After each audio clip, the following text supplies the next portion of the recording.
अस्सलाम वालेकुम दोस्तों, आज की इस वीडियो में हम बात करने वाले हैं गोल्ड के एनालिसिस के बारे में, जिसमें हम बात करेंगे Fed rate expectations, COD report और टेक्निकल और फंडामेंटल दोनों को मिलाकर हम आपके साथ एनालिसिस शेयर करेंगे। ये वीडियो उन ट्रेडर्स के लिए है जो स्मार्ट एनालिसिस सीखना चाहते हैं और मार्केट के असली ड्राइवर्स को समझना चाहते हैं। तो सबसे पहले बात करते हैं एफओएमसी यानी कि फेडरल रिजर्व मीटिंग की, जो कि 30 जुलाई को होने वाली है। इसमें कुछ इंपॉर्टेंट पॉइंट हैं। यहाँ पर कोई रेट चेंज नहीं होगा। फेड ने क्लियर किया है कि इंटरेस्ट रेट सेम ही रहेगा। फेड अभी भी टैरिफ और ट्रेड टेंशन की वजह से स्लो और काशन अप्रोच ले रहा है। इसका मतलब ये है कि डॉलर शॉर्ट टर्म में स्ट्रॉन्ग रह सकता है क्योंकि रेट कट अभी नहीं हो रहा।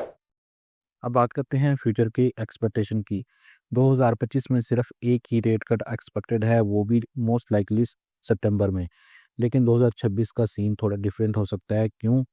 क्योंकि ट्रंप 2026 में मॉनेटरी पॉलिसी पर ज़्यादा इन्फ्लुएंस करेगा। नए एफओएमसी मेंबर्स ट्रंप के सपोर्टर्स होंगे, जिनका माइंडसेट हो सकता है अग्रेसिव या अनप्रडिक्टेबल। इसका मतलब ये हुआ कि 2026 में ज़्यादा रेट कट पॉसिबल है, और अगर ऐसा होता है तो डॉलर वीक हो सकता है और गोल्ड ऊपर जा सकता है।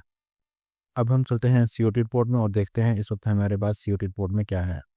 तो यहाँ पर हमारे पास सीओटी रिपोर्ट ओपन है। अगर आप ये रिपोर्ट पढ़ना चाहते हैं तो जस्ट गूगल पर सर्च करें findforexbroker.com और आप इस वेबसाइट पर आ जाएंगे। यहाँ पर मौजूद फॉरेक्स टूल्स में है और यहाँ पर सीओटी रिपोर्ट पर क्लिक करें तो आप इस पेज पर आ जाएंगे।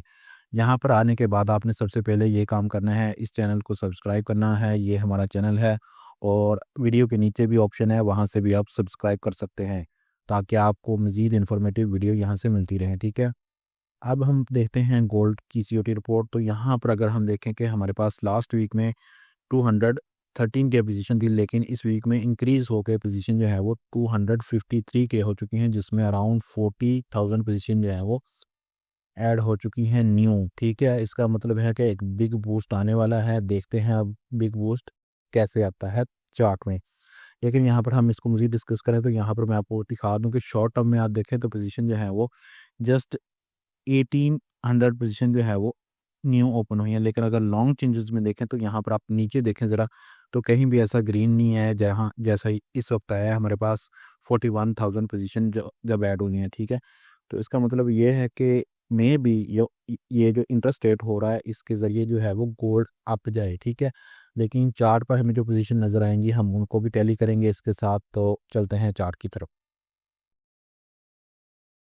तो दोस्तों यहाँ पर हमारे पास इस वक्त वीकली चार्ट ओपन है गोल्ड का।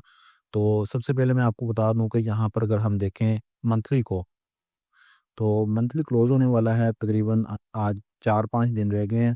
तो जैसे कि हमारे पास एक दो तीन तीन दफ़ा मार्केट रिजेक्ट हो चुकी है, तो इस मरतबा भी यही लग रहा है कि मार्केट जो है वो इस एरिया को रिजेक्ट कर दे, यानी कि ये जो कैंडल इस मंथ की क्लोज होने वाली है वो डाउन साइड में आ सकती है। ठीक है। हायर चांसेस ऐसे लग रहे हैं मुझे। ठीक है।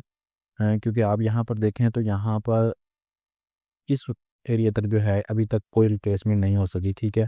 और अभी होने के चांसेस भी नहीं है, लेकिन यहाँ तक मार्केट जो है वो पॉसिबली मूव कर सकती है 3200 3250 तक। ठीक है। तो अब इसके बाद हम चलते हैं वीक में। तो वीक में अगर देखें तो यहाँ पर ऑलरेडी हमारे पास ये वाली जो रेजिस्टेंस है बहुत स्ट्रॉन्ग रेजिस्टेंस है डे वन में। और अगर हम देखें इस वीक की क्लोजिंग को तो यहाँ पर हमें जो है वो यहाँ पर एक रिजेक्शन मिल रही है। रिजेक्शन मिलने के बाद अगर हमारे पास ये वाला ब्रेकआउट होता है, ये वाली ट्रेंड लाइन जो है इसका ब्रेकआउट होता है, हमारे पास अपॉर्चुनिटी है कि हम मार्केट को जो है वो यहाँ तक देख सकें या यहाँ तक। लेकिन हम इसको देखते हैं डे वन में कि कैसे मूव बन सकती है। तो यहाँ पर जो है हमारे पास डे वन का चार्ट ओपन है। तो यहाँ पर आपके पास ये वाला स्ट्रॉन्ग रेजिस्टेंस है एरिया है, और इसके बाद हमारे पास ये वाला एरिया जो है एक स्ट्रॉन्ग सपोर्ट एरिया है डे वन में। अब हमारे पास यहाँ पर एक जो है वो ट्रेंड लाइन आ रही है यहाँ इस एरिया से, जो कि स्टार्ट हो रही है 3119 से, और यहाँ इस वक्त हमारे पास ये वाले एरिया पर जो है एक सपोर्ट बना रही है। ठीक है। लेकिन अगर हम इसको मज़ीद देखें डे वन में तो यहाँ पर जैसे कि हमारा एक रूल है कि अगर कैंडल की क्लोजिंग इससे बिलो होती तो हमारे पास ब्रेकआउट हो जाता। लेकिन अभी हमारी जो कैंडल की क्लोजिंग है वो इस सपोर्ट के अंदर जाके ऊपर जाके क्लोज हुई है यहाँ पर। तो इट्स मीन कि अभी हमारे पास ब्रेकआउट ना डे वन में हुआ है ना ही सपोर्ट या ट्रेंड लाइन दोनों में। ठीक है। ओवरऑल हमारे पास इस वक्त मार्केट जो है वो बुलिश लग रही है। ठीक है। डे वन में और कहाँ तक लग रही है इसको हम देखते हैं ऐसे कि हमारे पास ये वाला एरिया जो है वो ये H4 में भी रेजिस्टेंस है और H1 में भी। तो बेसिकली मार्केट जो है वो कुछ इस तरह अपनी मूव बना सकती है लॉन्ग टर्म के लिए, ठीक है। शॉर्ट टर्म स्कैल्पिंग के लिए और ट्रेड्स होंगी और लॉन्ग टर्म के लिए कुछ और, ठीक है। तो उसको हम डिस्कस करते हैं यहाँ पर शॉर्ट लॉन्ग टर्म के लिए।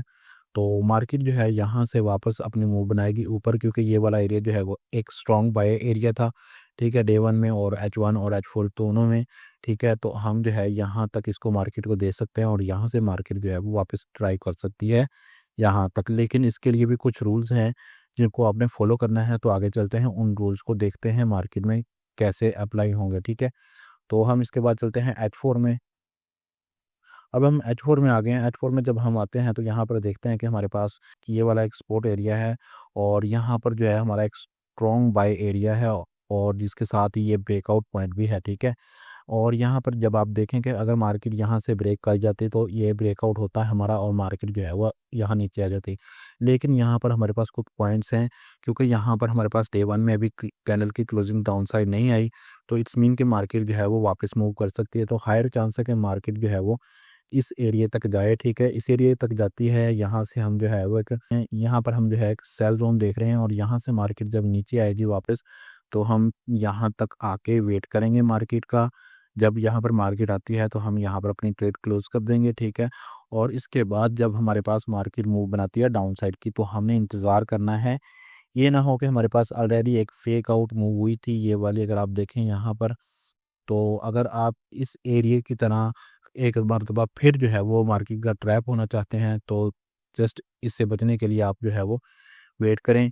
जब ये फेक आउट मूव से प्राइस नीचे आती है और नीचे किसी भी कैंडल की क्लोजिंग होती है, तो आप इसके बाद जो है अपनी सेलिंग ट्रेड जो है वो दोबारा एंटर कर सकते हैं। मेरा ये आइडिया है कि आप इसे अवॉइड करें, क्योंकि यहाँ पर फेक आउट हुआ है तो इस मरतबा भी मे भी हो सकता है।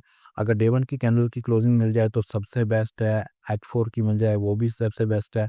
H1 में थोड़ा सा आप वेट कर लें, बेहतर है कि आप H4 को देखें, ठीक है, क्लोजिंग होने तक, और उसके बाद जो है आप नीचे यहाँ तक ट्रेड ले लें, ठीक है। यहाँ तक आप वेट कर सकते हैं। 3280 वाला एरिया जो है वो अब ओपन होने वाला है, ठीक है। मज़ीद अगर हम इसको देखें कि मार्केट ने अगर अपसाइड मूव करनी है तो वो किस तरह कर सकती है, ठीक है। क्योंकि हमारे पास रेट कट एक्सपेक्टेड है, मार्केट में डॉलर स्ट्रॉन्ग हो सकता है, लेकिन अगर हम देखेंगे सीओडी रिपोर्ट को तो हमारे पास कुछ मूव जो है वो इसके अगेंस्ट है, क्योंकि वहाँ पर जो पोजीशन है वो स्ट्रॉन्ग आ रही है। तो अगर गोल्ड ने अपसाइड जाना है तो ज़रूरी ये है कि हमारे पास डे वन में जो है वो मार्केट एक इंगल्फिंग बनाए, ठीक है, कैंडल इस एयर लेवल के ऊपर क्लोज हो, यानी कि ये वो हमारा सेलिंग वाला एरिया था, इसके ऊपर मार्केट क्लोजिंग दे और इसके बाद जो है हमारे पास ये एरिया जो है वो जब क्लोजिंग हो जाए तो मार्केट थोड़ी सी रिट्रेसमेंट करे, इस एरिया को टेस्ट करे और वापस मार्केट जो है वो आप जा सकती है यहाँ से हम जो है वो बाइंग ले सकते हैं। जब ये एरिया जब ब्रेक होता है इसके बाद हम बाइंग ट्रेड ले सकते हैं। लेकिन इसके लिए भी ये ज़रूरी है कि डे वन में अगर देखें तो आप यहाँ पर क्लोजिंग के बाद यहाँ तक जो है हमारा ओपन एरिया पड़ा हुआ है, इससे ऊपर जो है अभी हम होल्ड नहीं करेंगे ट्रेड को, जस्ट यहाँ तक हम होल्ड करेंगे ट्रेड को, ठीक है। और इसके बाद मार्केट में जो है आप वेट करेंगे कि आया कि डे वन की जो रेजिस्टेंस है ये ब्रेक होती है या नहीं, ठीक है। आई होप कि आपको ये वीडियो पसंद आई होगी। अगर ये वीडियो पसंद आई है तो वीडियो को लाइक, चैनल को सब्सक्राइब और वीडियो को शेयर लाजमी करें। और अगर कोई भी राय हो या कोई भी सवाल हो तो कमेंट बॉक्स में ज़रूर पूछें। Thanks for watching. अल्लाह हाफिज़।